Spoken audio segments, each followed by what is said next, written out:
Hello everyone, welcome to teaching online. इस वीडियो में हम केमिस्ट्री का structure of the atom chapters के NCERT solution in text question देखेंगे। सो हम सबसे पहले पेज नंबर 47 के क्वेश्चंस देखते हैं। So what are canal rays? This is the first question. Canal rays क्या होती है? Canal rays are the positively charge radiation which led to the discovery of the positively charge sub atomic particles called the proton. Proton की discovery की थी ई Goldstein ने, ठीक है। और इन्होंने एक एक्सपेरिमेंट किया था जिस एक्सपेरिमेंट के अंदर इन्होंने लिए थे कैनाल रेज। कैनाल रेज को इन्होंने पॉजिटिवली चार्ज्ड रेडिएशन कहा था, जिसकी वजह से प्रोटॉन की डिस्कवरी हुई। तो कैनाल रेज कुछ नहीं होता, canal raise positively charge radiations होते हैं, नॉट पार्टिकल्स, रेडिएशंस होते हैं। ओके।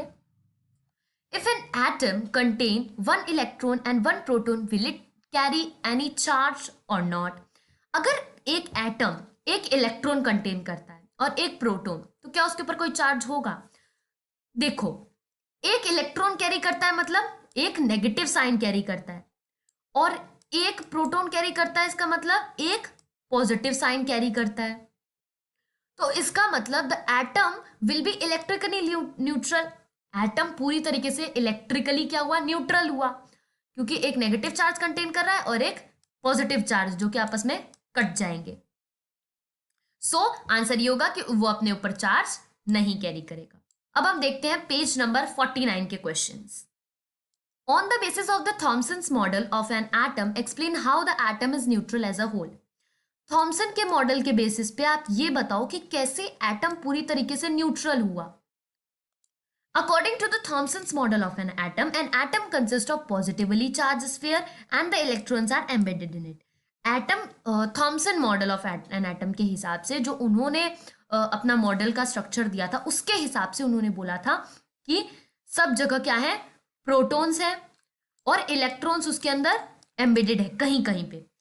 और उन्होंने फिर ये भी बोला था, थॉमसन प्रपोज्ड दैट कि जो नेगेटिव और पॉजिटिव चार्ज है वो मैग्नीट्यूड में इक्वल होते हैं, इसलिए एटम इलेक्ट्रिकली न्यूट्रल है।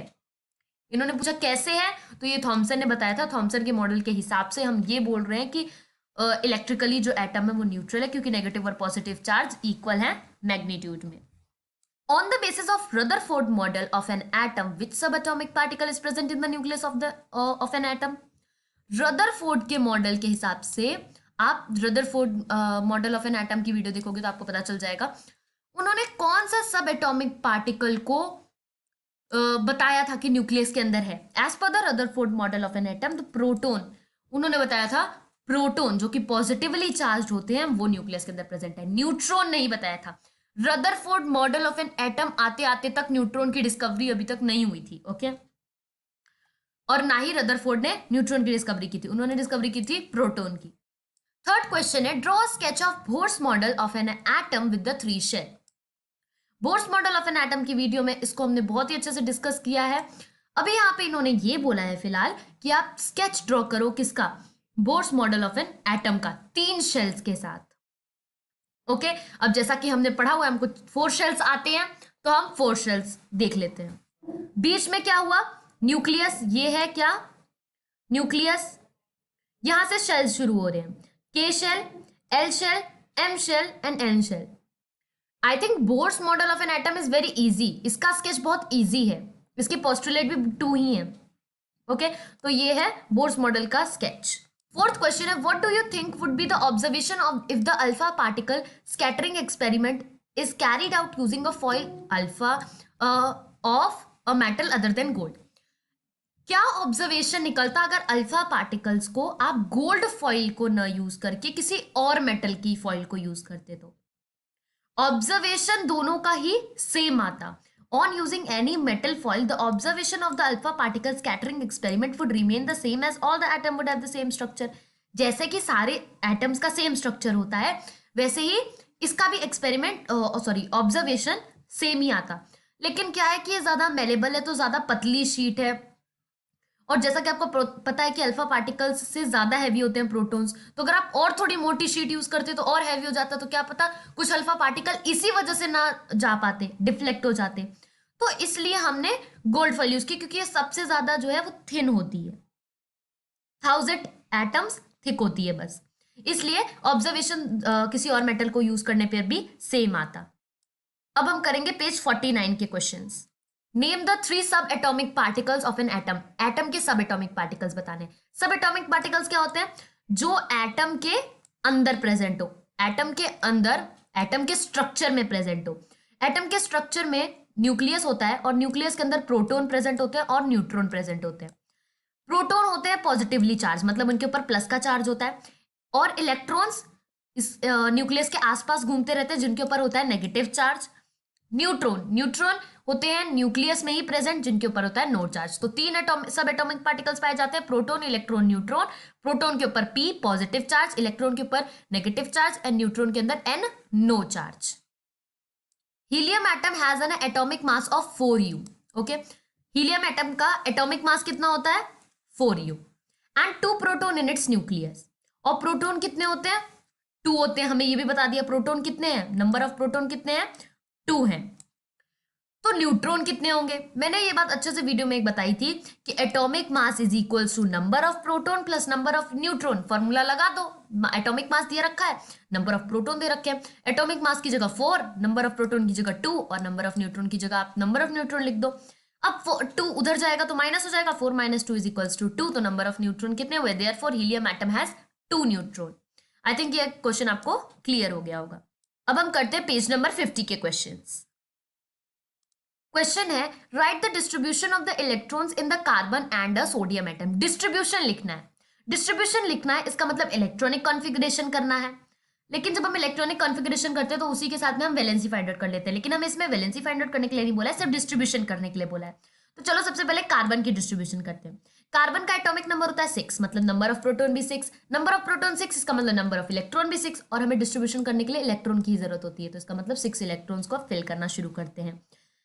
के शेल में कितने इलेक्ट्रॉन्स भरोगे? 2 भर दोगे तो बचेंगे कितने? फिर 6 में से अगर आपने 2 भर दिए तो बचेंगे कितने? 4 बचेंगे। उन 4 को आप एल शेल में भर दो। तो डिस्ट्रीब्यूशन आप क्या लिखोगे? Distribution of electrons in the carbon is 2 और 4। नेक्स्ट है सोडियम। सोडियम का एटॉमिक नंबर 11 होता है, इसका मतलब उसके प्रोटॉन भी 11, उसका इलेक्ट्रॉन भी 11। के में भरे जाएंगे 2, एल में भरे जाएंगे 8। अब बचेंगे कितने? 1 और बचेगा। एम में भर दोगे आप 1। इसका एग्जाम्पल हमने वीडियोस में देखा भी है। सो बस 1 इलेक्ट्रॉन बचेगा, वो हम एम शेल में भर देंगे। तो डिस्ट्रीब्यूशन ऑफ इलेक्ट्रॉन क्या होगा? आप डायरेक्टली ऐसे लिख सकते हो 2, 8 and 1। If K and L shell of the atoms are full, then what would be the total number of electrons in the atom? देखो बहुत ही इजी क्वेश्चन है। इन्होंने बोला अगर K शेल और L शेल पूरा भर गया तो कितने इलेक्ट्रॉन है एटम के अंदर? देखो K शेल भर गया, K शेल भर गया मतलब K शेल के अंदर कितने इलेक्ट्रॉन्स होते हैं? 2, ये भर चुका है पूरा। L शेल के अंदर टोटल कितने इलेक्ट्रॉन्स भर सकते हैं हम? 8। इसका मतलब ये भी अच्छे से भर गया पूरा।